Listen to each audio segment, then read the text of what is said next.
Hola, ¿cómo están? Bienvenidos a un nuevo episodio de Fuera del Cuadro.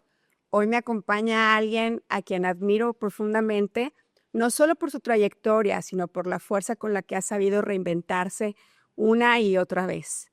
Él es Jorge Mata, un hombre que entiende de retos, de caídas, de levantarse y de seguir adelante con mucha determinación. Inspiración de todos. Un hombre que ha vivido etapas fuertes, pero también etapas de mucho crecimiento y que hoy es un ejemplo de resiliencia, trabajo y de pasión. Orgullosamente lagunero, Jorge Mata, muchas gracias por estar aquí. Estoy segura de que esta plática va a tocar muchos corazones porque tu historia nos recuerda que incluso cuando la vida cambia de un día para otro, siempre podemos encontrar una nueva manera de seguir adelante. Bienvenidas y bienvenidos. Y si nos salimos tantito fuera del cuadro, acompáñanos a este 8º programa. Yo soy Marta Rodríguez. Síguenos. Jorge, ¿cómo fue este primer encuentro con el mundo del toreo? Muchas gracias. Primeramente, gracias, Marta, por invitarme aquí a este podcast que ya lo había visto y bueno, pues la verdad que encantado de poder platicar con toda la gente que te sigue aquí en Fuera del Cuadro. Y bueno, pues gracias también por tus palabras. Y bueno, pues mi primer encuentro en el mundo taurino, en lo que fue mi sueño, mi profesión de ser torero, pues empieza desde muy chiquito, por ahí de los 6, 7 años.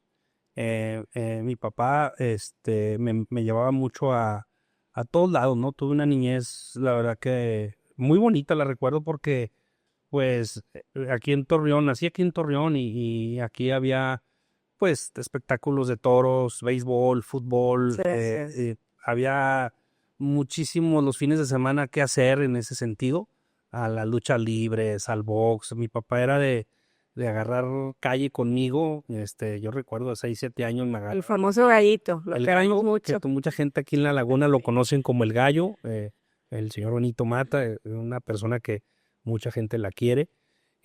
Y pues mi papá, la verdad, me agarraba calle con él y yo soy el mayor de 3 hermanos. Ajá.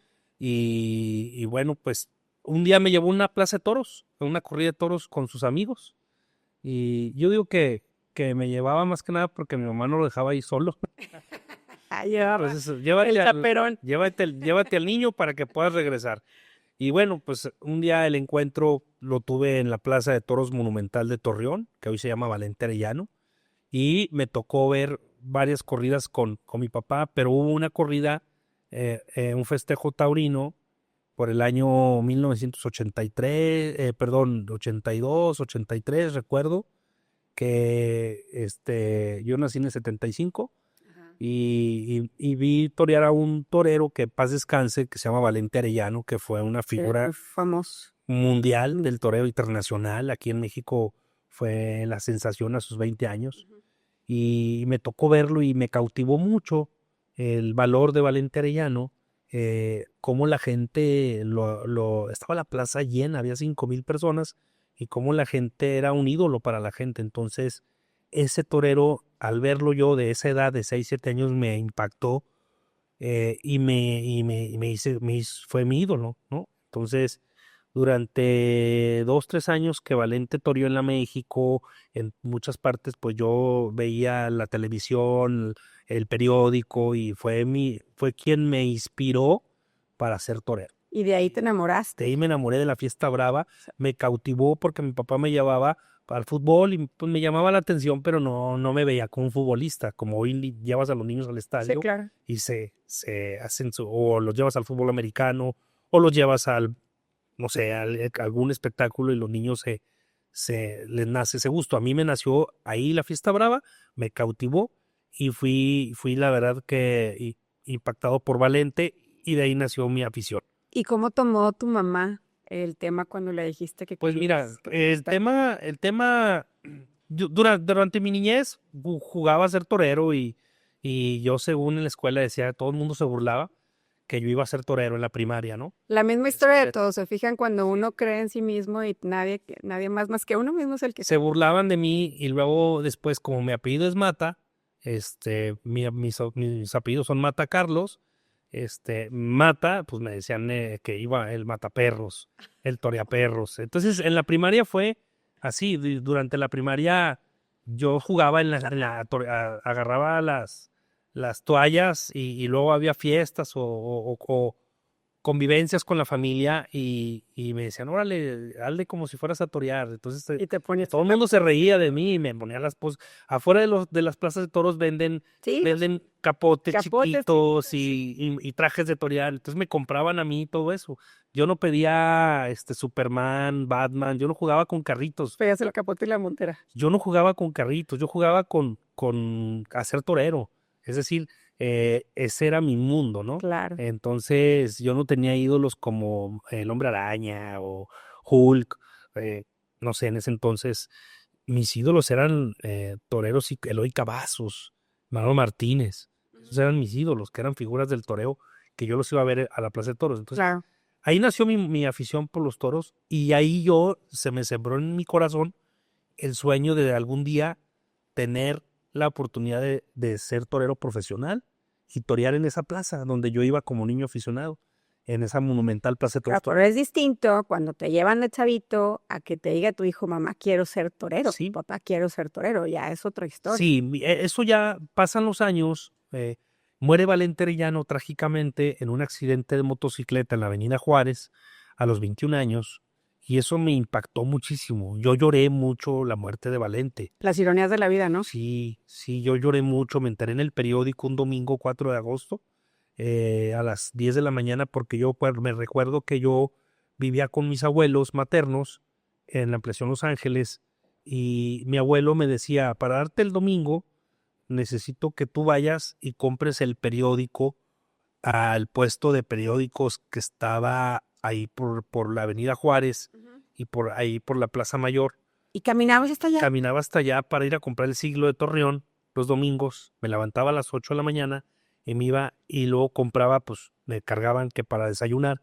Y ahí voy. Y entonces un 4 de agosto compro el periódico El Siglo de Torreón y lo primero que yo siempre veía era la página de deportes. Sí, claro. Para ver qué salía de Valente. Claro. Y me voy enterando que había muerto Valente. Entonces, para mí, me agarré llorando todo el día. No me pudieron llevar al sepelio de Valente porque era mi ídolo. Y ahí yo dije, yo voy a ser torero. Yo voy a ser un torero importante y así de valiente como Valente. Ahí fue donde ya nadie me podía quitar de encima de escoger esa profesión tan difícil.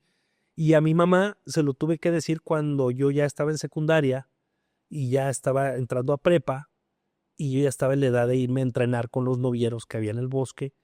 Y ahí mi mamá, fíjate que mi mamá me dijo, mira hijo, es una profesión muy difícil, pero si es lo que quieres ser, y yo sé que desde niño has querido serlo, lo único que te voy a pedir es que termines la preparatoria, porque el día de mañana te va a pasar algo. Y si no tienes mínimo una preparatoria, en ningún lado vas a poder obtener un trabajo. Entonces, ese fue como que el requisito. Y me dijo, y aparte, si quieres aquí vivir, comer y estar debajo de este techo y dedicarte a esto, tienes que terminarme la preparatoria. Aquí vago no quiero, aquí... No, claro. Entonces, ese fue como mi requisito principal. ¿Y lo cumpliste? Sí, mi papá el gallo toda su vida fue feliz. Él ha sido, para mi papá, creo que ha sido su ilusión porque pues ver a su hijo ser torero. De ahí caminó mi carrera a dedicarme a esto. Conocí a Arturo Gilio, padre, y ahí fue donde Arturo me vio, me recomendó el papá de Valente Arellano, que aún vive, y le mando un fuerte abrazo, el ingeniero Valente Arellano Flores. Él fue quien que me vio un día en el bosque y me vio madera para ser torero, y él me recomendó con Gilio. Yo tenía 17 años. Chiquito. Sí, 17 cuando conocí a Arturo. Y ahí Arturo me llevó un día a una ganadería y ahí me vio, sí, porque una cosa es ser torero. Sí, claro. Y que te guste. Y aparte tener el temple. No, ¿Cómo construyes el temple para enfrentarte a un animal de esa investidura cuando lo ves que lo sueltan del toril? Y es que es una cosa es querer ser y una cosa es querer entrenar, vivir bonito en el bosque. Y otra cosa es estar con un animal y ahí ver el valor. Ahí es donde se ve verdaderamente quién sí puede ser y quién sí tiene esa voluntad y ese valor en el corazón para no salir corriendo y quedarte quieto y pues que pase el animal por un lado de 300, 400 kilos, 500. Y aparte un errorcito, lo que te cuesta. Sí, te puede costar la vida. No mover a tiempo, algo, cualquier situación. Así es. Entonces ahí ya fue como mi carrera se fue desenvolviendo y fui yo adquiriendo experiencia, primero como noviero profesional en los años 2000, 90, por ahí 2000, hasta llegar a tomar la alternativa o ir a la Plaza México como novillero también. Oye, ¿y cómo lograste desarrollar esa mentalidad, esa templanza para poder torear? Porque no es cualquier cosa, lo acabas de decir. ¿Cómo se prepara una persona para poder llevar mentalmente eso en vivo? Que el miedo, a final de cuentas, siempre es natural en todos, pero un torero, pues, se juega la vida, que es otra Sí, situación. sobre todo el miedo a lo desconocido, a lo que te vas a enfrentar. Mira, los toreros estamos hechos de otra manera. La verdad que quien abraza esta profesión y la llega a sobrellevar profesionalmente y adquirir esta profesión como tal o como una manera de vivir, tiene que tener mucha templanza en su corazón y en su alma. Sobre todo porque estamos acostumbrados a convivir con la adrenalina y el peligro y no cualquiera lo puede hacer. Es por eso que cuando alguien va a una plaza de toros paga un boleto por ver lo que tú no puedes hacer, o sea, y el torero tiene que aparte ser un artista, tienes que tener alma también de artista porque estás frente a un toro, obviamente te preparas mentalmente y físicamente para estar con un animal de 450, 500 kilos, pero tienes que tener el pundonor y la serenidad de torearlo y manejar al público también y sonreír y actuar. Y de no comerte también Sí. todo lo que te gritan a veces, o sea, No, sean no, cosas buenas o malas. sí, hay que tener los oídos, o sea, estar concentrado, pero también tienes que tener mucho temple y lo más importante es expresar tu arte, lo que tú traes dentro. Oye, Hay Jorge, diferentes estilos. perdón que te interrumpa, Sí, pero si nos pudieras platicar también de todo lo que hay detrás de que salga un torero, todo el ritual que se hace, desde el sorteo de toros, desde que van y te visten, sí, todo eso es algo que la gente desconoce en ese sentido y sí. que tiene muchísimo significado para el mundo del toreo, ¿no? Específicamente Sí, para el torero. es un ritual. El ser torero, eh, el detrás del torero es días de preparación, de hacer ejercicio, de correr. Los toreros en activo, un torero que está en activo tiene que pesar mínimo entre 50 y 60 kilos, tiene que estar muy delgado, tiene que estar preparado con sus piernas físicamente fuertes, tiene que tener, ya hoy por hoy tienen hasta nutriólogo, tienen que estar muy preparados, por un lado físicamente, pero también mentalmente tienes que estar muy consciente de que te vas a jugar la vida cada fin de semana que salgas. Y hay un ritual, casi todos los toreros también somos católicos, es estar muy pegado a Dios, te concentras en un hotel un día antes, no aceptas mucha gente que llegue a tu hotel, hay quienes inclusive no pueden entrar mujeres a los Sí, cuartos de claro, los por hoteles, todo eso que era somos superstición. supersticiosos, yo sigo siendo un retirado, ya tengo muchos años retirado de los toros profesionalmente, pero sigo siendo súper mega supersticioso, y hay detrás del toreo hay mucho misticismo, Sí, Marta. la mística, esa es la palabra, mística. Sí. Hay mucho misticismo que no lo hay en otros deportes o que no lo hay en otras actividades que son muy respetables, pero el toreo es otra cosa. En España y aquí en México se vive de una manera muy diferente. Hay en más de 7, 8 países tauromaquia y la verdad que el ser torero no es una profesión, yo le llamo una vocación, como el que quiere ser cura o que quiere ser padre o el que quiere ser doctor. Sí se requiere muchos años de preparación y mucho amor al arte, Claro. o sea, mucho amor a tu profesión y mucho respeto. Yo a mi profesión le tengo un respeto impresionante. Yo a un torero mayor que yo, o un torero se le llama matador, se le habla de usted. Sí, claro. Y eso es, por ejemplo, lo que se les enseña en las Yo te he academias escuchado taurinas. decir los maestros. Sí, maestros, y eso es lo que se les enseña. También se te enseña en el camino del toreo a respetar mucho a la gente, a escuchar. Entonces, es algo que, por ejemplo, mi profesión de torero a mí me abrió, Marta, muchísimas puertas. Yo conocí muchísima gente. Todo lo que no viajaste, Viajé, lo conocí. viví en España 2 años, de los 19 a los 21 años, viví en España, en Sevilla y en Écija y en Córdoba. Y la verdad que te enseña, el mundo del toro es un mundo muy culto. Sí, claro. Se te enseña cómo comportarte hasta para comer en una mesa. Y es algo que a lo mejor la gente no lo sabe, pero el toreo es grandeza. No, y El toda toreo la es mística grandeza. que hay desde el acomodo del toro, la gente que no entiende que a veces va, pero no sabe qué significa cada cosa que está pasando, ni cómo comportarse también muchas veces cuando está el torero Jugando de la yendo vida. ajá, y están gritando tonterías, o que no es la lucha libre, ¿verdad? Es O sea, parte lo toman como un folclore. Sí, y es parte del bien espectáculo. artística. Sí, es parte del Sí. espectáculo. Y te comento, el toreo es grandeza. El toreo es otro nivel. El convivir con un torero no es cosa de... mira, en España es súper respetadísima la profesión Sí, del toreo. A donde llega un torero tiene mucho respeto. Aquí en México se ha evaluado un poco la profesión, pero como se han devaluado muchas cosas, eh, pero bueno, creo que el toreo sí a mí me marcó mi vida y bueno, pues para bien o para mal, pues fue la profesión que escogí, fue la profesión que incluso me ha dado los amigos que hoy tengo claro. y me ha abierto las puertas, porque el decir llegar a un lugar y no decir es matador de toros, aunque estoy retirado y voy a ser un matador de toros hasta que me muera, hasta la tumba, porque es un Claro, título que se lleva para toda la vida. claro.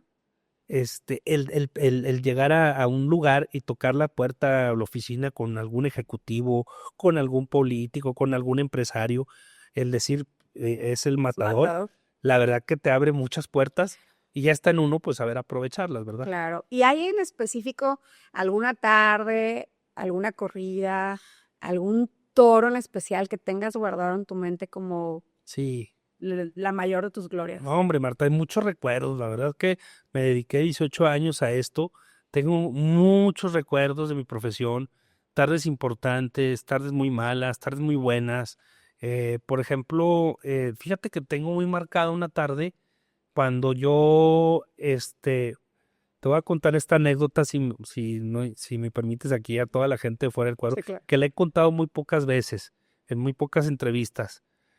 Yo cuando tenía 11 años, mi papá, el gallo, del que hablamos, me llevó por primera vez a la Monumental México. Ajá. Hizo un esfuerzo Increíble. y sí, esa era la Plaza Monumental México, para quienes nos están escuchando aquí en este podcast, es la plaza más grande del mundo. Hay más de 3,000 plazas en todo el mundo. Y la Monumental México, que tiene más de 60 años, casi 70 años de construida, eh, se inauguró en 1944, 45, no recuerdo bien. Y la Monumental México es para 50,000 aficionados. Ajá. Es el máximo coso para los toreros junto con Madrid. Sí. Son las Las dos ventas. plazas, ajá, las ventas de Madrid, que tú las conoces. Bueno, la Monumental México era mi sueño conocerla porque yo la veía en la televisión en las corridas que televisaban los domingos. Y yo un día le dije a mi papá que me llevara y estuve friegue y friegue y friegue, papá, llévame, llévame. Y un día mi papá, con muchos esfuerzos, me llevó en autobús solo a ver una corrida a la México. Ujú. Eran tiempos económicos complicados. Mi papá tenía un solo trabajo y mi mamá también trabajaba. Sí, claro. Entonces yo crecí así. Mis papás trabajaron siempre los dos para darnos educación y alimento y casa. Entonces mi papá me llevó con los esfuerzos, nos fuimos ahí muy apenas y compramos unos lonchecillos, ahí vamos hasta México, hicimos como 18 horas y nos fuimos en un camión pollero para empezar, se Bueno, paró como en la 10 historia está partes padre. en ese entonces y llegamos a la México y compré un boleto que su capacidad era eso y me llevó Hasta hasta, arriba. hasta Gallopa Que se ve igual de porque bien. no había lana y yo iba enojado. La verdad, siempre me gustó las cosas buenas. Sí. Siempre quería yo. Siempre tuve, Primer tendido. me decía mi abuela, tienes que trabajar mucho, hijo, porque tú tienes gustos de rico. Me decía mi abuela materna, Edna, que en paz descanse, porque yo quería comer carne 2, 3 veces por semana y nomás se podía comer una vez en ese entonces. Y yo quería la mejor ropa porque no, y me regalaban algo en Navidad y si no se veía bueno, ya renegaba. Y me decía mi abuela, pobre de ti, güey, tienes que trabajar mucho, porque tú quieres cosas buenas. Total, renegaba porque me llevó a General y me dijo, pues es lo que hay, aguántese. Y yo enojado le dije, es que se ve muy chiquito, no se ve, se veía una cosa de nada, el torero y el toro. Y enojado le dije, pues un día yo voy a torear ahí y un día tú me vas a ver ahí. Y me decía, no, hombre, cállese ya, no esté fregando. Póngase a ver los toros que somos 18 horas y todavía de regreso, porque ahí no había pa' hotel y No, pues irme a Chapultepec. Me acuerdo que sí me llevó a un parque y ahí venimos al otro día. No, no, no. Entonces yo se lo dije, se me te quedó quedó grabado. Tenía 11 años, ya te acuerdas, ¿no? Entonces, Y sigue siendo un niño, porque a los 11 años eres un niño. sí, sí, sí. Y en el año 2000 debuté profesionalmente en la Monumental México. Wow. Un 3 de septiembre del año 2000 fui el sexto lagunero o el sexto torreonense en pisar el ruedo de la Monumental México. Tengo ese orgullo, tengo mi cartel ahí en mi casa, que es tu casa, tengo mi cartel en la sala de televisión, ahí lo tengo y lo guardo con mucho orgullo porque me preparé toda una vida y muchos años. Fui a España a aprender para poder torear en la México y me dieron la oportunidad. Sí, para México no va cualquiera. De 1000 llegan uno, o sea, a la Monumental México. Y me acuerdo que mi papá se fue al hotel conmigo, viajó a Torreón, mucha gente, amigos y familia fueron a verme, pero mi papá estaba en el cuarto del hotel y cuando ya me visten de torero y todo eso, como a las 2, 3 de la tarde, la corrida, la novillada era a las 4:30, pues me hospedé en un hotel en Insurgentes, cerca de la México. Y mi papá me acuerdo que estaba en el cuarto y me veía, me estaban vistiendo de torero y todo eso. Yo muy ilusionado porque iba a debutar en la plaza más grande del mundo, donde yo soñé. Entonces, cuando iba en el elevador, se baja conmigo y volteo y venía así como mi papá con los ojos llorosos, viéndome. Le digo, ¿te acuerdas que me trajiste y que me ibas a ver y tú estás en primera fila? Porque ahí senté a mis padres. Fueron a verme mis abuelos y mis padres. Bueno, no, mi abuelo y mi abuela materna no quiso ir porque ella se quedó rezando. Todo el nerviosismo. Sí, mi mamá fue y mi papá. Pero a mi papá en el elevador le dije, ¿te acuerdas, Cayo? Se me quedó viendo, empezó así como a llorar. Le dije, ¿te acuerdas que te prometí que yo te iba a tener ahí y en primera fila? Y eso es algo de los recuerdos muy bonitos que tuve. Claro. Como muchos, tardes importantes en Torreón, donde corté 3 orejas, en una tarde muy importante al lado de Guillermo Capetillo. ¿Sí era tan bueno? Sí, sí, sí. Eso no recuerdo, fíjate. Sí, él era actor de novelas y también era torero importante. Y aquí en Torreón me acuerdo una tarde de 3 orejas con Guillermo Capetillo. Y tuve muchas tardes, también tuve 4 cornadas. Y bueno, pues tuve una cornada gravísima también. Sí, claro. ¿Y qué pasó? Hablemos de esa tarde del 2007. Sí, pues esa tarde fue la Nunca la tarde. imaginaste. No, esa fue la tarde más trágica de mi vida. Ha sido el día hasta el momento, el día más trágico en mi vida, donde yo sufrí una cornada en el 2007, ya de matador de toros, al lado de Pablo Hermoso de Mendoza. Era una corrida en Villahermosa, del rejoneador Pablo Hermoso de Mendoza, toreaba con él. Fue el 24 de febrero del 2007, en Villahermosa, lejísimos, donde me pega un toro, una cornada en el muslo derecho y me parte la femoral, la safena y la ilíaca. Fue una cornada gravísima, mortal. ¿Qué pasaba por tu cabeza? Hombre, me pasaba dolor, miedos en esa ambulancia donde me llevaban y se me hacía eterno, donde inclusive dejé de oír la ambulancia y dejé de ver, se me puso la mente en blanco. Sí es verdad que se te pone cuando ya tienes la muerte, ya tienes la muy cerquita. Yo sentí la muerte aquí, sentí el cuerpo frío, se me durmieron los dedos, me iba desangrando. La verdad venían 3 paramédicos muy jovencillos, de la Cruz Roja, que son voluntarios, y venían llorando, uno que pues asustado porque no paraba la hemorragia y yo me iba desangrando, iba pegando gritos entre dolor, desesperación. Le decía a uno, siéntate, por favor, siéntate en el boquete era más o menos de lo que es el grosor de una botella, ese era, esto es muy chico, era un boquete grande, grande, un toro grande. y era sí, aparte fue un cornadón tremendo, fueron 28 centímetros hacia arriba, hasta la cadera llegó el pitón, topó, y pues la verdad venía yo desangrando, muriéndome, vaciándome, y pensaba pues que me iba a morir. La verdad que yo me entregué a Dios en ese momento. ¿Ya estabas casado? Sí, yo ya estaba casado de la mamá de mis hijos, de la cual me divorcié. Tengo 2 hijos con ella, los conozco. Diego y Andrés. Andrés tiene 18 y ella estaba embarazada de Andrés. Tenía 7 meses y medio del embarazo de Andrés. Y ese fue el momento en que se me vino a la mente Andrés. Sí, claro. Yo había visto fotos de de las que te hacen Sí, para... de los ecos. Exactamente. En ese Los momento yo ultrasonidos. pensé en él. Pensé, no, pensé en el mayor, pero pensé, no sé por qué se me vino el chiquito. Y en ese momento yo le dije, Dios, te lo encargo mucho, ya aquí me entrego, ya no puedo. Ya estaba derrotado. Te lo juro que cuando veo películas de los soldados, haz de cuenta, cuando ves a las películas de los Sí, soldados que están muriendo en las guerras, que es película, es verdad la desesperación que sientes. Hay una película de un Black Hawk, de un soldado que le dan en la femoral y lo tratan de curar la femoral. La femoral duele muchísimo, es la vena que va directo a la arteria y al corazón. Aparte, es la agonía de que te estás desangrando. Yo sentí, te lo juro, por mis hijos, yo sentí la muerte aquí. Y lo más importante, y hablando de esto de resiliencia y hablando de experiencia de vida, es que cuando tú sientes la muerte muy cerquito, muy, muy cerquita, Marta, eh, te sientes una esquela en el mundo. Yo creo que Dios te dice, no eres Que nada, no somos nada. no somos nada, tengas lo que tengas, las propiedades que tengas, el dinero que tengas, el poder que tengas ante la muerte. Cuando ya la muerte la sientes aquí, en tu cuerpo, ahí Dios te dice, no, no, eso no sirve. Y yo sentí que me moría. O sea, es una experiencia, eh, mm, obviamente no se le desea a nadie, pero es una experiencia tremenda. No es lo mismo a lo mejor morir en una enfermedad, en una cama, o no, cuando sientes la tragedia y el accidente y te estás muriendo, se te está vaciando la vida, te sientes una hormiguita en el mundo.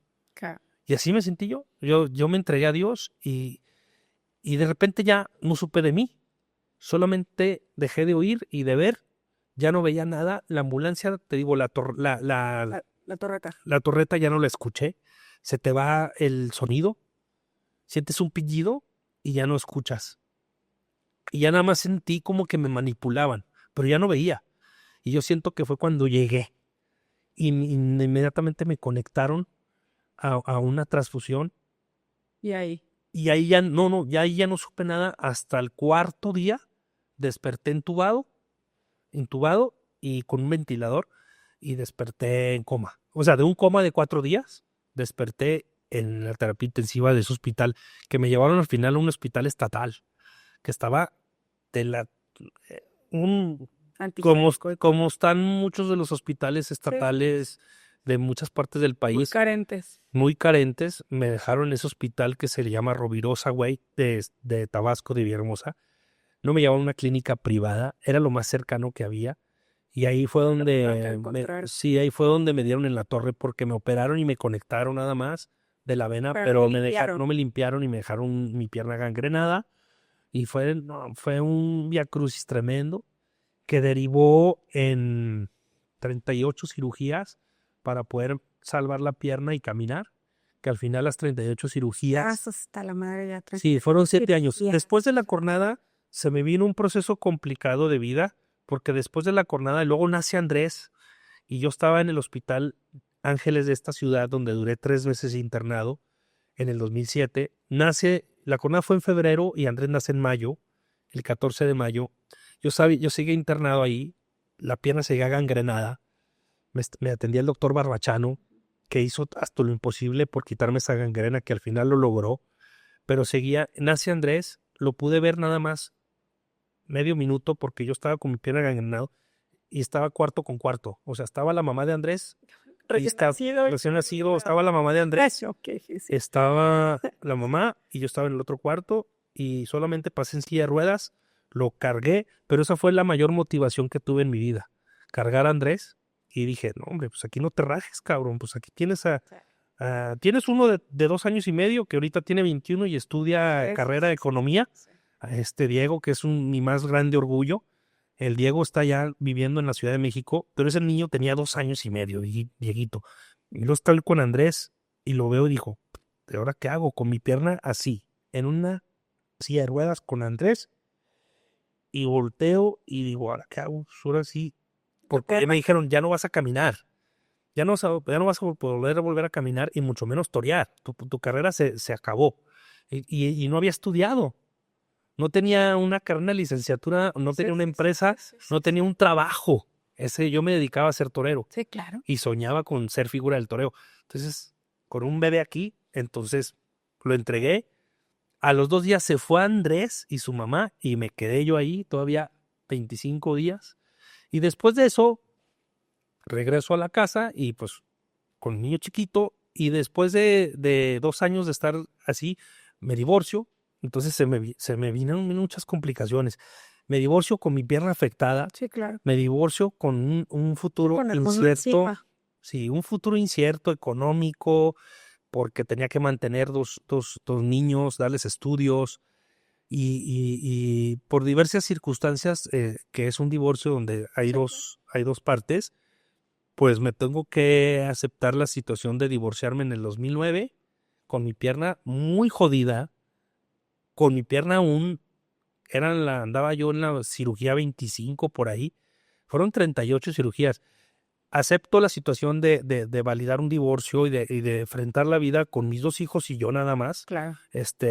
Buscar la manera de trabajar y luchar para darles una escuela Sí. y una manutención que estaba en un papel, y pues a enfrentar la vida, Marta, y a buscarle de trabajar de lo que pudiera. Entonces, sí viví 6, 7 años complicados, donde el Jorge Mata, se le vinieron muchos fantasmas y muchas situaciones complicadas de una pierna y de un futuro incierto, hasta que en el 2014 tomé la decisión más importante de mi vida. Que fue ya retirarla. Así es. Sí, que fue tener que tomar la decisión de amputar. O sea, luchaste hasta el final Sí, por mantenerla. sí, luché hasta el final. Me operaron en Monterrey, me operaron en Estados Unidos, en Phoenix, Arizona, me operaron aquí en Torreón. eh, Fueron 38 cirugías donde tenían que rascar un hueso de una osteomielitis que tenía ahí, y y ya no podía caminar, traía un guarache como una férula, y mi calidad de vida era muy complicada, no podía rendir bien en un trabajo. Entonces llegó un momento en que una noche me agarra un dolor tremendo. Voy como puedo, llego a urgencias del Hospital Club de Leones. Me fui a ese porque no Sí, podía sí. irme al Sanatorio Español, porque no tenía seguro de gastos médicos aparte. Oye, y las toreras, pues ni seguro de No gastos. tienes seguro de gastos médicos. Entonces, yo no tenía seguro. Me fui a ese Club de Leones, a los cuales les agradezco muchísimo toda la vida, porque me aceptaron, con una tarjeta de débito ahí, y a las 3 de la mañana. Ya después llegó mucha gente que sí me ayudó. Llegó el mismo Arturo, donde puso su tarjeta y dijo que lo atiendan y lo que se le tenga que hacer. Por eso le estoy muy agradecido a esa familia eternamente, y eternamente a mi Es como tu compadre. segunda familia, ¿verdad? Sí, Arturo es como un padre para mí, porque me lo ha demostrado, y la verdad que me ha enseñado y me ha guiado, pero sobre todo me ha demostrado ese cariño y amistad de hermanos. Sí, claro. Y pues ahí en esa madrugada fue donde llegué, y ahí fue donde tomé la decisión ya con un traumatólogo. Me dijo, es Ya. que tú ya no puedes con esta pierna, tu vida ya corre peligro y tienes 2 hijos chiquitos que sacar adelante, ¿qué quieres? Y aparte, Estar o no estar. estar o no estar, tu vida corre peligro con esa bacteria en esa pierna, ya tienes 7 años luchando, toma la decisión. Eran las 5 de la mañana cuando habló conmigo, y a las 9 dijo, a las 9 regreso y ya vemos qué decides. En ese momento estaba en urgencias, y en ese momento les hablé a mis padres y lo cabildeé con Dios, y le dije, a ver, Dios, pues le voy a dar para adelante y no me sueltes. Y mis hermanos me apoyaron muchísimo en ese sentido, y mi familia, que es lo más importante, la familia en ese tipo de asuntos, y me amputé la Y pierna. la que está al final, ¿no? Porque bueno, cuando estabas en activo, pues eran los aplausos y todo el mundo y las reverencias, y de ahí ya estabas tú solo en el hospital. Sí, estaba solo Con en el tu hospital. conciencia y contigo mismo nada más. Con mi conciencia, conmigo mismo, con Dios, con mis padres, pero también sí hubo muchos amigos, ¿eh? Sí, sí hay amistades, que a veces sí son sinceras y sí son honestas. En la vida uno se va topando de todo Eres tipo de gente. afortunado, sí, Soy claro. afortunado. Yo creo que puedo bendecido de decir que yo creo que sí puedo tener mis dedos de mis manos contadas con amigos, entrañables, pero también atrás de eso creo que también tengo buenos amigos, gente que sé Que sí saben por ti. y que el día de mañana recurres a ellos y están. Sí, sí, pero Claro. pero eso lo cultiva uno. Claro, sí, siempre. Sí, sí, sí, claro. Claro, claro. Y hubo un momento en el que pensaste, o sea, ¿qué va a hacer de mí? ¿Cómo voy a trabajar? ¿Qué voy a hacer de mi vida? ¿En qué voy a trabajar sin una pierna? Este, la posibilidad de una prótesis. ¿Cómo iba a ser tu vida después de haber tomado esa decisión? ¿Ya lo habías pensado? Claro, no No, no. tenías, ¿no? Fíjate que no, tomé la decisión muy fortalecido en Dios y sobre todo muy cansado de esta pierna como estaba. Cuando despierto, después de 6 horas que duró la cirugía de la amputación de la pierna derecha, afortunadamente, bendito Dios, salvé la rodilla y nada más era un pedazo de pierna. Fíjate que al otro día, yo según dije, no, no, no, hombre, claro que cuando despiertas Y no te ve. de la anestesia y volteas y le haces así, ya no hay nada. Es un trauma tremendo que a lo mejor a gente que me está escuchando se debe de empatizar conmigo y debe saber de lo que estoy hablando. Es un trauma tremendo, personal, mental, de saber que ya no estás completo, que Sí. no tienes toda tu vida, creces con tus dos piernas, haces que toda la vida vas a tenerlas y el momento de despertar en ese hospital y ver la sábana y luego tratar de mover tu pierna y ver que ya no hay un pedazo de pierna, la verdad que sí, sí es traumatizante, sí es un trauma mental, pero depende de la fortaleza que tú tengas y la ¿Y resiliencia lo trataste en ese. psicológicamente? No, hombre, es que Tú solito llegó el hospital te lo da, Ajá. ajá, y llegó hasta un padre también. No duraron ni 2 minutos, porque la verdad yo ya en ese momento a mí, cuando me llevan a mis dos hijos chiquitos y llorando Ay, y ver a su qué papá ahí, porque pues sí, ya estoy operado, pero en ese momento, Marta, cuando yo tenía a Diego y a Andrés aquí chiquitillos y yo estaba en la cama y estaban 2, 3, 4 amigos ahí. En ese momento yo dije, no, güey, no te puedes rajar. Aquí no puedes llorar delante de tus hijos porque es una decisión que tú tomaste claro. y tú la tomaste. Tú veniste a este hospital y decidiste que te operaran al otro día que entraste a urgencias. Entonces aquí están tus dos huercos y así me hablé. Le dije, a ver, Jorge, no, güey, no te puedes rajar, cabrón. Échale todos los huevos que tienes, que saliste adelante con los toros. Esto fue gracias a tu profesión que tú escogiste. No les puedes dar a los dos que están aquí, a los dos chiquitillos, una muestra de debilidad. Sale adelante y sonríe. Entonces yo me los agarré y me sonríe y les digo, no pasa nada, vamos a salir adelante. Y a Dieguillo, es que papá, ya no tienes tu pierna. No, no, no, pero me van a poner una, mi rey. Yo voy a salir adelante, voy a trabajar y te voy a llevar hasta lo más alto que tú quieras. Y voy a volver a torear. ¿Y cómo? Sí, sí, vas a ver que voy a hacer reponerme. Y cuando les cambió su cara, te lo juro que yo en ese momento, Órale. sí, o sea, en ese momento les cambié la cara, de preocupación y de temor de los niños de Claro. ver a su papi sin una pierna, que en ese momento, este, cuando les cambió la cara, yo dije, por aquí es. O sea, aquí es. Aquí tú tienes que agarrar esa situación para hacer una situación de ejemplo para ellos, en lugar de acobardarte y quedarte atenido a que vas a usar silla de ruedas y que todo el mundo te pase la comida y que todo el mundo te dé dinero para ayudarte. Entonces, ahí activé mi resiliencia. Cuando les vi cambiar su cara, dije, no, de aquí es, y de aquí no, como dicen, de este barco no me bajo. Y así fue como vencí ese tema y en automático a los 2, 3 días ya estaba viendo en YouTube videos de amputados con sus prótesis y ya estaba viendo qué Hay prótesis me algunos que hacen podía. hasta triatlones. Sí, claro. Entonces en ese momento yo dije, a ver, no, no, no, no te preocupes, ocúpate.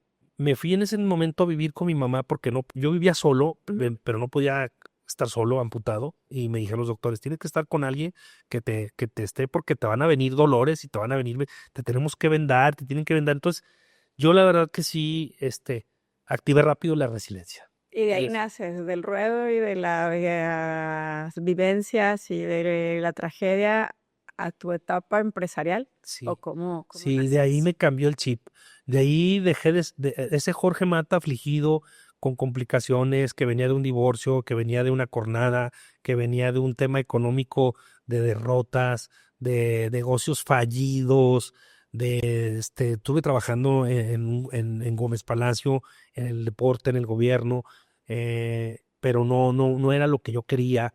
Entonces de ahí nace, a raíz de este cambio, de esta decisión en el 2014, en el 2016 ya estaba usando mi prótesis, ya estaba corriendo bici de montaña y ya estaba volviendo a torear. Toreé, tuve ese honor de volver a torear con Pablo Hermoso como película, que fue con el que me cornaron en el 2007. La tragedia y el inicio. ¿No? Vuelvo a ver al maestro Pablo Hermoso en Lerdo. ¿Qué te dijo? No, hombre, fue un encuentro precioso, un abrazo con el maestro Pablo Hermoso de Mendoza, que para mí me ayudó económicamente cuando yo estuve en ese hospital. Le habló a Arturo, le dijo: Arturo, ahí hay $10,000 para que Jorge se ayude, ahí hay dinero para que lo que sé que tiene sus hijos y que todavía no puede, amputado, pues no podía trabajar, andaba en muletas. Pues ¿quién te contrata así? La verdad que es complicado. Entonces, de ahí nace esa revolución mental del Jorge Mata, de ocuparse y buscar la manera de, en ventas, y luego después empiezo a meterme más en el Coliseo Centenario, en la parte de patrocinios, de alianzas comerciales, y luego después me estuve trabajando también 2 años con Pablo Montero, con el artista Lagunera, con la artisteada, empiezo a relacionarme y empiezo a buscar el cómo aprender. Me preparé con cursos de entretenimiento en la Ciudad de México y empiezo tenían la apertura en el Coliseo y empieza el tema empresarial como organizador de eventos, pero ya estaba con mi prótesis. Claro. Y ya había vuelto a torear, porque no me lo hice para demostrarme a mí y a mis hijos que podía volverlo a hacer. Y de cierta manera es ligado el toreo con la artisteada y con ser promotor, y porque a final de cuentas, pues es que el torero también es artista. Sí, claro, el mundo... Pues es un espectáculo. Sí, el mundo taurino tiene mucho bluff y tiene mucho tema relacionado con los artistas, con los escritores, con los actores. El mundo del toreo, a diferencia a lo mejor del fútbol o del béisbol, el mundo del toreo tiene mucho de eso. Pero mucha participación de intelectuales también. Sí, de intelectuales que conoces. Sí, conozco muchos escritores de libros, conozco muchos como compositores de música. El mundo del toreo tiene muchas partes de la cultura musical. Hay pasos dobles para los toreros, hay pintores, Picasso, que le han dedicado pinturas a los toreros. Entonces es un mundo en el cual te rodeas, y eso es lo que yo hablaba, te rodeas de mucha gente y está en ti el que tú puedas usar o tocar las puertas. Hay muchas relaciones comerciales y de negocios que yo he hecho a raíz de estar en el mundo del toreo. ¿Cuántos eventos has hecho de ese tiempo a esta fecha más o menos? Bueno, yo me empecé a dedicar en el 2000, así formalmente, a hacer conciertos en el 2015. O sea, yo ya tengo 10 años organizando conciertos. He hecho cerca de 250 conciertos. Y no nada más aquí en Torreón, también andas en la República. Así es. En el 2015 nace una empresa que es Showcase Entretenimiento. Esa empresa empiezo yo solo primero, luego después me asocié con Carlos, con otro amigo, y ahí nace Showcase Entretenimiento, que es una empresa de entretenimiento, de booking, de organización de conciertos. Es donde le doy identidad a mis eventos y empiezo con eventos en el Coliseo, pero ya de 5 años para acá ya he organizado cerca de 120 eventos en otras partes del país. He organizado conciertos en Puebla, en Cancún, en Chihuahua, en Aguascalientes, en Mérida, en otras, en Querétaro. Ahora tengo la oportunidad, y con mucho gusto y honor, y la verdad que es un sueño para mí, voy a organizar mi primer concierto en España, en Madrid, el 4 de febrero, bueno, en España y en Lisboa. País, así es, tengo ese honor y tengo ese gusto. ¿Vas a llevar?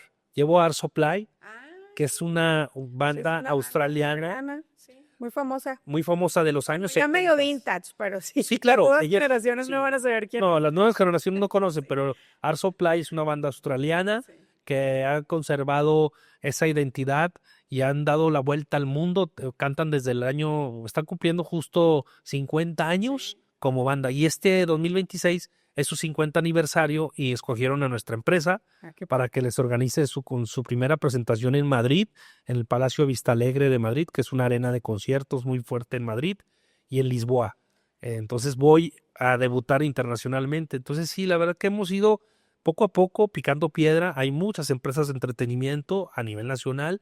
La Laguna también hay algunas empresas, pero creo que la empresa nuestra es la que va liderando en cuanto a conciertos importantes. Nos sirve mucho el Coliseo Centenario, Claro. que es un punto de referencia para nosotros. Es un centro de espectáculos. Sí, y a donde voy, Torreón es sí, icónico. sí, y a donde voy toco Es puertas. más, lo ves desde el Cristo, ¿lo han visto? Si se suben al Cristo, Sí, puede ver. y es un ícono de la ciudad que nació en el centenario de la ciudad.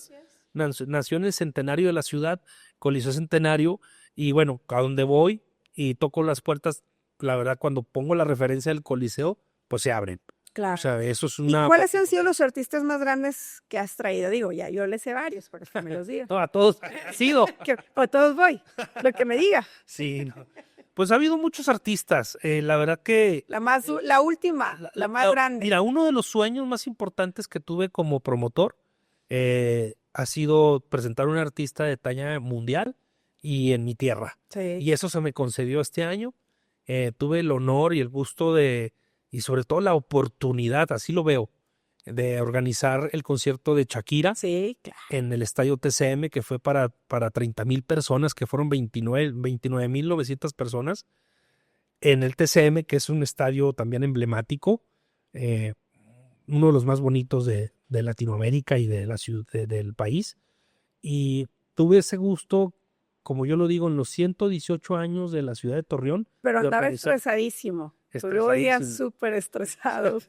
Sí, porque la verdad, organizar el concierto más importante en los 100 años de tu ciudad, porque ha sido el concierto más importante, la producción más grande, no ha habido otra producción y dudo que en algunos años haya una producción como la que se vio en Shakira. Y aparte me imagino que un show de ese tamaño y específicamente con Shakira, todo lo que te han de pedir de requerimientos ha de ser muy específicos y muy grandes por la talla de artista que es. Sí, o sea, fueron... No podías quedar mal en nada. No, mira, confiaron en mí dos empresas, que es Ocesa, que es la empresa ícono en Latinoamérica, así es. Live Nation, que es una empresa de Estados Unidos, que también traía el contrato con Shakira, y Genera Music, que es una empresa mexicana de Don Darío de León, que fue manager de Juan Gabriel y Luis Miguel. Grandísimo. Es un señor de 74 años, 70 y tantos por ahí, que se le aprende muchísimo, y él es el dueño de Genera Music, y él fue el que me contrata a ti para operarle en Torreón Shakira. Es decir, yo solamente operé, no tanto la compré ni la traje. La traje, pero para que las empresas vengan a una ciudad, tienen que confiar en una persona local, que tenga la credibilidad, que tenga la capacidad. Y que sepa cómo se mueve la población aquí. O sea, cuánto que puedes cobrar, el boleto, esto es para que puedas llenar el estadio. Claro, y tenga también todo la experiencia y la relación con gobiernos, con la iniciativa privada, con gente de seguridad. Es decir, lo de Shakira fue impresionante. A lo mejor, no sé, muchas ciudades les dio mucha envidia que vinieran a Torreón. Porque yo cuando me senté con la gente en México de Ocesa para poder, había 4 ciudades que lo querían. Y cuando yo me siento y les comento que la ciudad de Torreón... Pues que solo vino las ciudades grandes. O sea, Torreón fue un extra. Exacto. Y creyeron en la seguridad que había, en la derrama económica que podía haber. Yo les garanticé, les di muchas garantías para que Shakira viniera. Fíjate, cuando se anunció en Monterrey, me acuerdo, María Paula, mi hija, la más grande, mamá, ya se abrió la venta, por favor. O sea, y yo, estuvimos en fila de espera en Ticketmaster no sé cuántas horas y los compré a un precio mucho mayor que era el de aquí de Torreón y luego después los vendí. Que no fui mensa, los vendí. Pero sí te das cuenta que hay pues una brecha muy grande entre el costo, por ejemplo, que se estaba manejando en Monterrey y el que se manejó aquí en Torreón, que realmente fue pues mucho más accesible para que la gente pudiera ir. Sí. Porque sí, llenar un estadio de 30,000 personas no, pues, no es nada fácil. No es fácil llenar un estadio de 30,000, la logística que implicaba eso. Tuve mucho tema de planeación, se planeó durante 12 días, venían 76 trailers de producción, había que saber dónde acomodarlos, la logística, pero al final de cuentas siento que hubo un gran apoyo de las autoridades para que todo se diera muy bien y para que Shakira viniera contenta a Torreón, estuvo muy contenta. Es uno de los shows más bonitos de toda la gira en Bueno, provincias. aparte del de mi novio Chayanne, sí. También nos tocó. Este año para mí, la verdad que Muy bueno. porque- sí, este año ha sido muy bueno para mí, pero para la ciudad, Claro. porque la ciudad debe estar, o sea, la verdad que el torreonense se debe sentir orgulloso porque este año tuvieron 3 shows Qué primera. internacionales, como fue Alejandro Sanz, Shakira y Ah, sí, Chayanne en Chayanne. un solo año. Hay ciudades en las que pasan 10 años, no las Igual. quiero mencionar porque No, no los van a ver, me encanta. pero Época que viene, voy a verlo. Es un show que me gusta Y- muchísimo. y hay ciudades donde no se para un artista de talla internacional, incluso ciudades vecinas de otros estados. ¿Cuánto había pasado que no venía? Porque Alejandro Sanz vino no sé más de 4 Hace años. 4 años había venido, ajá. Sí, no sé. Sí, y Shakira hace 20 años Sí. que no había venido ¿No? a Bueno, la ciudad. Shakira no era la Shakira de ahora. No, Ni facturaba lo que factura ahora. no. Pero había venido pero al estadio de sí, béisbol, sí. ajá, había estado hasta en el estadio de Revolución, que también es un recinto Muy grande. muy grande y que yo, bendito Dios, tengo la confianza de Guillermo Murra de operar, de hacer contenido. Y la verdad que muy agradecido con esos 3 recintos, también con la Feria de Torreón, muy contento. Y voy a seguir trayendo, espero en Dios, el año 2026, trayendo cosas padres, Marta, para que la gente de mi laguna se sientan contentos. Antes tenías que viajar a Monterrey o a la Ciudad de México. Claro, hay artistas que me dicen, oye, tráete un Bad Bunny. Pues no, él es complicadísimo, cuesta más de $1.5 million. En este momento no da, pero no descarto Que en algún momento lo puedas. claro, porque Bad Bunny seguirá haciendo giras. Vendió en creo que 2, 3 horas todo. Sí, y nomás va a Monterrey, locura, Guadalajara sí. y la Ciudad de México. Y ahora nada más va, creo que a la Ciudad de México. Pero a ver, Pues ya en diciembre. sí, ya, estamos en diciembre, sí. pero sí, cuando me dicen, le digo, no lo descarto. O sea, los artistas van subiendo su standing de tours, pero luego también a veces van volteando Una algunas bajada. provincias.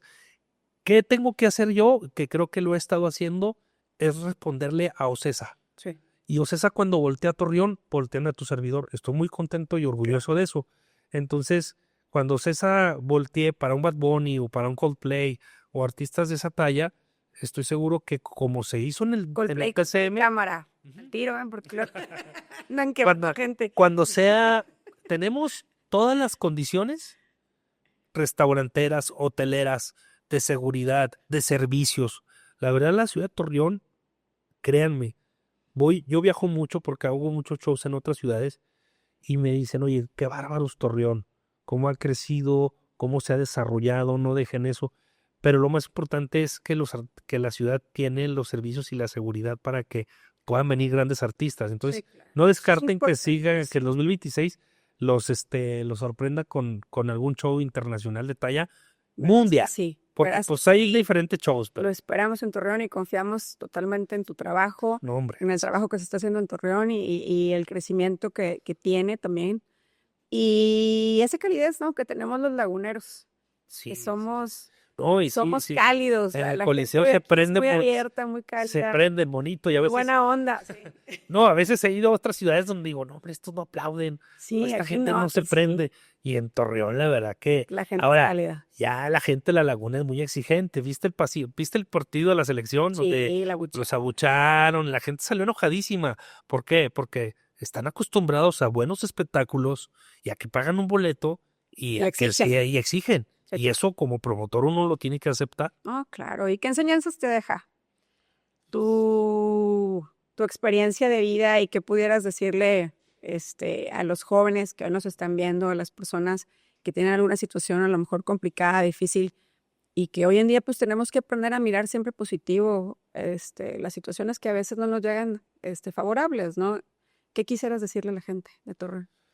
Mira, yo quisiera, mandar solamente el mensaje de resiliencia que he ido compartiendo en muchas partes donde se me ha invitado y se me ha permitido entrar con estudiantes, con mi conferencia, que se llama Cómo convertir una tragedia en una historia de éxito. Ese mensaje de resiliencia, de no dejarte vencer ante alguna adversidad, que mientras haya vida y salud, estamos bendecidos. Que valoren mucho el tener sus dos brazos y sus dos piernas, porque la verdad que es muy difícil levantarte todos los días en las mañanas de una cama y tener que buscar una ayuda de una prótesis para irte a bañar o irte a cambiar y salir a trabajar. Yo envidio mucho a esa gente que se levanta rápido y se bañan. Yo me he caído de los baños, me he caído 4 veces de baños porque al bañarme se complica. He tenido que adaptarme a una vida. Entonces, que valoren mucho sus dos piernas, sus dos brazos, su salud, que no la tenemos comprada ni la tenemos asegurada. Entonces, mi mensaje es, en ese sentido, que se valoren mucho. Ese es punto número 1. Punto número 2, que no se derroten ante alguna adversidad, ante algún problema económico, de trabajo o de vida, que todo se resuelve, para todo hay una solución en esta vida, y siempre va a haber de lo malo algo bueno que sacar. Yo de la amputación y de lo que viví, la verdad que saqué un mensaje de vida para salir adelante y saqué fuerzas para no vencerme. Yo estoy muy orgulloso de la persona que soy como padre, como esposo, como amigo, aún así con una pierna y media. Y eso para mí no es nada vergonzante, ni nada frustrante, ni nada traumatizante. Para mí soy diferente y soy especial. Entonces eso me convierte a mí en una persona resiliente. Claro. Y entonces mi mensaje es que no se venzan, que no se ahoguen en un vaso de agua, que cuando quieran ver su suerte, vean la de los demás. Y ahí van a ver que la suya no es tan cabrija, no está tan cabrona. Cuando eso pasa, porque a mí me pasó eso cuando una vez estaba en un hospital, cuando me estaban atendiendo después en una terapia, y llegó una persona sin dos piernas. Entonces yo lo volteé a ver. Siempre hay alguien peor, ¿verdad? Siempre hay alguien peor en cualquier situación. Entonces, que salgan adelante, que luchen por sus sueños y que sean constantes y que sean necios y tercos. Y al chavo que me está viendo, al joven que está estudiando, que quiere ser algo, que lo intenten. Porque yo intenté hacer mi sueño y por eso soy una persona Claro. que me siento realizado, Marta. ¿Sabes cómo? Aunque hago otra cosa, que es divertir a la gente, Claro. y ahora ese es mi modus vivendi y de eso pago las colegiaturas y vivo. Pero súper. Pero amo el entretenimiento, claro. ajá. Amo presentar a un artista y que todo el mundo grite y yo decir, ahí está el artista. Les trae pues felicidad. Así es, y la gente se divierta. Para mí eso es un placer interno. Claro. Claro, existe el negocio, existe el trabajo, existe todo, ¿no? Pero ese es un gusto que me da. Pero sobre todo, lo que más me da gusto es que yo soñé con ser torero, ese fue mi sueño y eso lo hice. Que me costó una pierna y que me costó casi la vida, eso es otra cosa, eso era un riesgo que yo asumí. Pero me siento realizado porque lo que quise hacer desde los 6 años de edad, lo convertí en realidad. Entonces, a ese que me está escuchando, a ese joven lagunero, a ese joven de Torreón, de Gómez, de Lerdo, de todos los municipios aledaños a nuestra comarca lagunera, que es grandísima y que es muy fuerte y trabajadora, que esos chavos sigan luchando, que insistan y persistan y que lo van a lograr. Así Ese es. es un Pues mensaje bueno, ya que yo te doy. estamos casi por terminar este programa. Jorge, muchísimas gracias por estar aquí con nosotros. De verdad, para mí, bueno, pues siempre te lo digo, eres una amistad muy valiosa. Nos Sí, conocemos de igualmente. muchos años. Sí. Mi admiración siempre mía y de mi familia, sabes, el cariño siempre. Y pues bueno, este es el 8º episodio. Muchas gracias por acompañarnos. Estamos fuera del cuadro. Yo soy Marta Rodríguez. Y pues bueno, Jorge, nos seguimos viendo. Gracias. Ojalá y regreses acá al programa con nosotros en otra ocasión, a hablar de otras cosas o de otra situación que quieras platicarnos. Creo que es importante recordarnos que siempre hay formas de volver a empezar. Historias como la tuya son las que nos inspiran todos los días a seguir creyendo en nosotros mismos, ¿no? Y qué gran orgullo que seas un lagunero. Gracias, Marta, gracias. Te quiero bueno, mucho, pues quiero mucho a tu familia.